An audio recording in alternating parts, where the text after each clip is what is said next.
mga tanong ng taong bayan. At dahil dito, malinaw po sa mga ulat ng COA, malinaw doon sa kanyang paggastos ng kanyang opisina.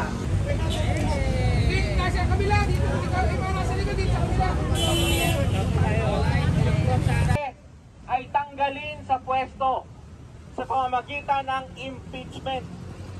Ito po ay dahil sa betrayal of public trust